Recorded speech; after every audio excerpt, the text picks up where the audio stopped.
Hello everyone.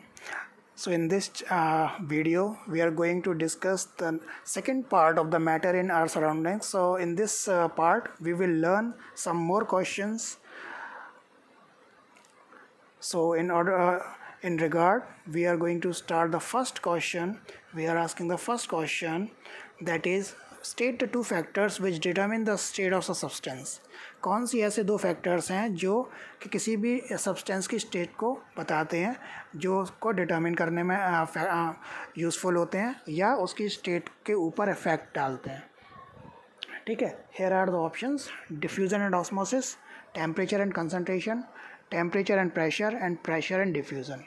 So students, the correct option is temperature and pressure, क्योंकि diffusion और osmosis तो ये नहीं होंगे. क्यों नहीं होंगे? ये पहले पार्ट में हम लोग देख चुके हैं. टेम्परेचर और कंसंट्रेशन इसलिए नहीं होता क्योंकि कंसंट्रेशन किसी भी कंपाउंड के कम या ज़्यादा चीज़ को बताता है, वो उसकी स्टेट को डिटरमिन करने के लिए यूज़ नहीं होता. कि how much amount of the substance is present, that determines the concentration, and that tells about the term concentration.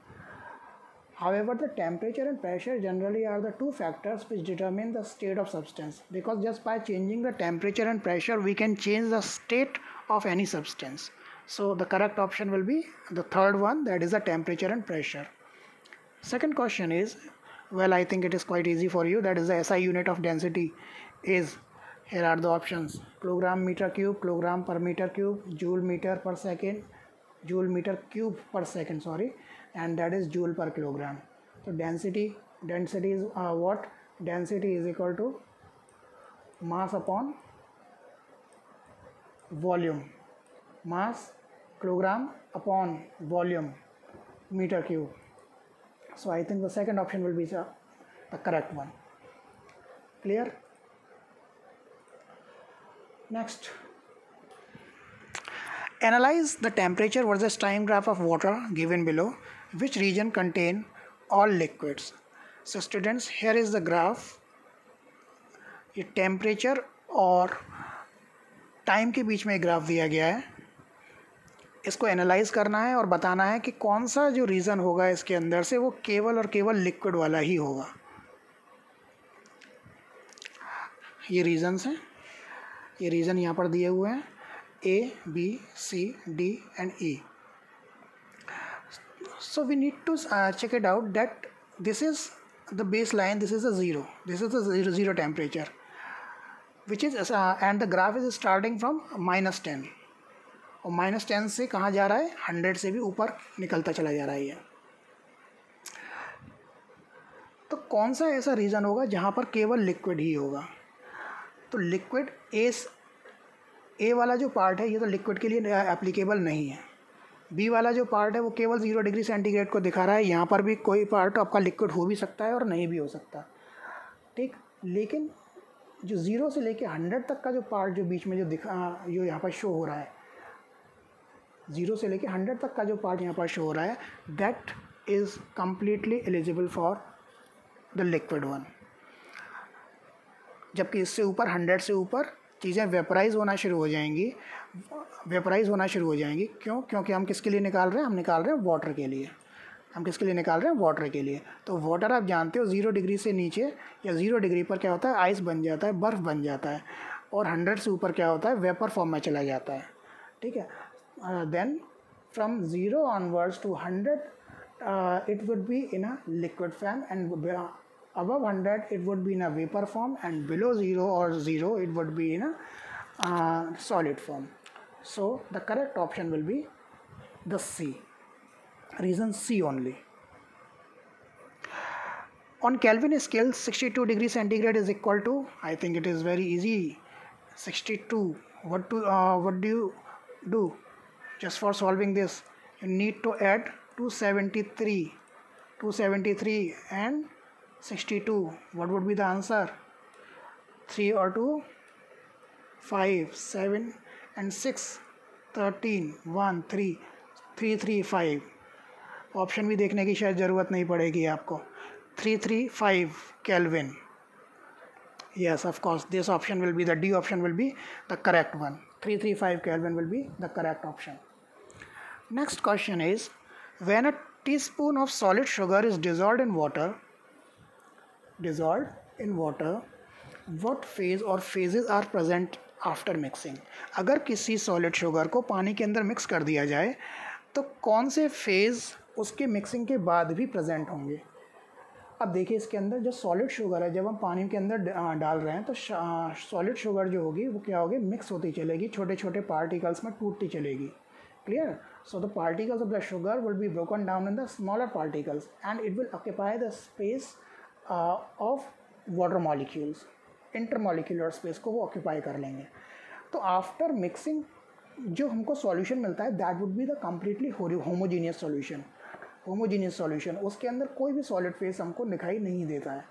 इस वजह से इसके अंदर जो ऑप्शन आएगा that would be the second option, that is the liquid only.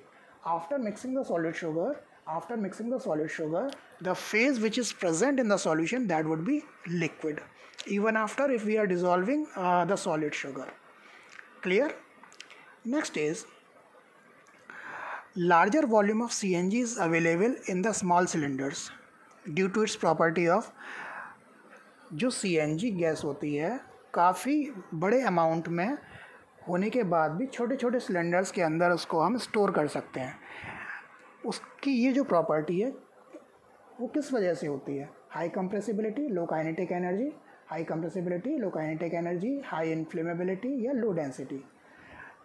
Gas है तो लो kinetic energy तो होने का सवाल ही नहीं उठता. काइनेटिक एनर्जी डेफिनेटली बहुत ज़्यादा होगी. क्यों? क्योंकि उसके जो मॉलिक्यूल्स होते हैं क्या उसके अंदर हर समय मोशन में रहते हैं, मूवमेंट करते रहते हैं. CNG हाईली इन्फ्लेमेबल होती है जिसकी वजह से, लेकिन इसकी यह इन्फ्लेमेबिलिटी वाली जो क्वालिटी है वो इसके इस प्रॉपर्टी को डिफ़ाइन नहीं करेगी. डेंसिटी लो होती है लेकिन लो डेंसिटी होने के बाद भी इसको छोटे सिलेंडर्स में भर दिया जाए ऐसा पॉसिबल नहीं है.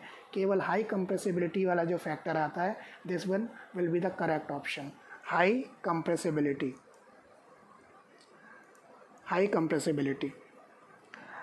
Seventh question is, SI unit of temperature is, obviously यह भी आपको पता होगा, that would be the Kelvin only.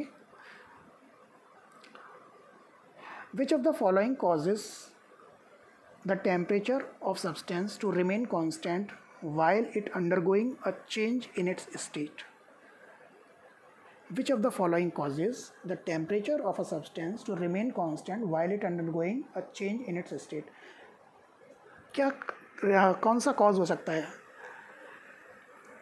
Loss of heat, latent energy, latent heat, none of these. Obviously the answer would be the third one, that is the latent heat.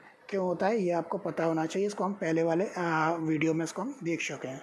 ठीक है, क्योंकि latent heat के अंदर क्या होता है, latent heat के अंदर टेम्परेचर कांस्टेंट रहता है. क्योंकि लेटेंट का मतलब होता है हिडन, यानी टेम्परेचर एक ऑप्टिमम टेम्परेचर तक जाने के बाद उसके अंदर थर्मामीटर में इंक्रीज ऑफ टेम्परेचर शो नहीं होता. And that hidden heat is called latent heat. Next question is, which of the following statement is not true? Of course बेटा ये वाले क्वेश्चन भी इसमें आ सकते हैं जिसके लिए आपको थॉरो स्टडी की ज़रूरत होती है. इसमें समझना होता है आपको कि कौन सी चीज़ सही है, ये तो बताते हैं लेकिन कौन सी चीज़ सही नहीं है. ठीक है, इस तरीके के क्वेश्चंस भी आपको दिए जा सकते हैं. ठीक है, तो इसको पढ़ने के लिए इस तरीके के क्वेश्चंस करना ज़रूरी होता है. ठीक है, so here are the options. Molecule of a gas occupy all empty space. Of course this is absolutely correct, क्योंकि गैस के जो मॉलिक्यूल्स होते हैं हर एक उस जगह को ऑक्यूपाई कर लेते हैं जिसमें वो गैस डाली जाती है. So this is the correct one. Okay, second option is, molecule in solid vibrate about the fix position. Of course solid के जो मॉलिक्यूल्स होते हैं वो अपने मीन पोजीशन के अराउंड वाइब्रेट करते रहते हैं, क्योंकि मूव तो नहीं कर पाते, सॉलिड के मॉलिक्यूल्स हैं, मूव तो नहीं करेंगे लेकिन वाइब्रेट अवश्य ज़रूर करते हैं. ठीक है, तो ये ऑप्शन भी आपका सही हो गया. लेकिन पूछा क्या यहाँ पर? Not true. Next option is, the molecule in liquid are arranged in regular pattern. Yes, this is the problematic because the liquid molecules are not arranged in a regular pattern. Need to watch the fourth one also if it is correct or not. Molecules in gas exert negligible force on each other. Of course, this is also true. It means this will be not true. ये वाला option हमारा सही नहीं होगा और यही पूछा है. इसका मतलब आंसर कौन सा हो गया? Third one. Clear, the molecules in liquids are arranged in a regular pattern, जबकि अरेंज नहीं होते हैं. Now, see the table below and identify the physical state of X, Y and Z at temperature 30 degree centigrade. 30 degree centigrade पर आपको ये जो substance दे रखे हैं यहाँ पर X, Y और Z, इनके बारे में आपको बताना है कि ये इनकी फिजिकल स्टेट क्या होगी, सॉलिड होगी, लिक्विड होगी या गैस होगी. So you just see over here students, -219 and -183, it is given for X. So you just think about it, melting point is quite low, -219, and of course the boiling point is quite low. It is much lesser than the room temperature. It means ये वाला temperature हमारा किसके लिए होता है, जब इतना कम temperature है तो ना तो वो लिक्विड फॉर्म में होगा ना फिर हमारा सॉलिड फॉर्म में होगा. इसका मतलब जो x जो होगी वो हमारी किस फॉर्म में हो जाएगी, x would be present in gaseous form. y के अंदर देखें तो y का जो मेल्टिंग पॉइंट है 119, which is much higher than the room temperature, much higher than the room temperature. It means the y will melt at 119 degree. 119 degree. इस condition में क्या होगा, इसका मतलब क्या होगा, ये किस में कंडीशन में होगा, ये सॉलिड पोजीशन में होना चाहिए. और इसका बॉइलिंग पॉइंट भी देखो तो बॉइलिंग पॉइंट भी इसका कितना है, 445, which is much higher.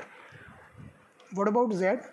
z is melting at -15 degree while it boils at 78 degree centigrade. It means already ये जो चीज़ है रूम टेम्परेचर के ऊपर कैसा है, लिक्विड फॉर्म में है, और बॉइलिंग पॉइंट भी इसका 78 है, यानी कि 0 डिग्री से नीचे -15 पर ये मेल्ट हो रहा है. इसका मतलब ऑलरेडी ये लिक्विड फॉर्म में कैसा है, लिक्विड रूम टेम्परेचर पर कैसा है, लिक्विड स्टेट में है. ठीक है, इसलिए जेड क्या होगा, लिक्विड स्टेट में हो जाएगा. तो ऑप्शन क्या बना आपका, गैस, सॉलिड एंड लिक्विड.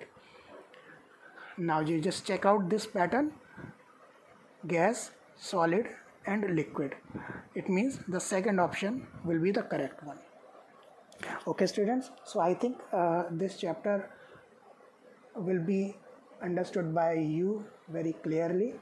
अच्छी तरीके से आपने इन क्वेश्चंस को किया होगा, समझा होगा. इनको रिवाइज आप करते रहिए, जिससे आपको सीखने में काफ़ी आसानी भी होगी, और ये आगे आने वाली क्लासेस के लिए आपके लिए काफ़ी इम्पोर्टेंट भी हैं, because 9th is just a base. Okay, it is the first step when you are learning science. Clear? So thank you for listening.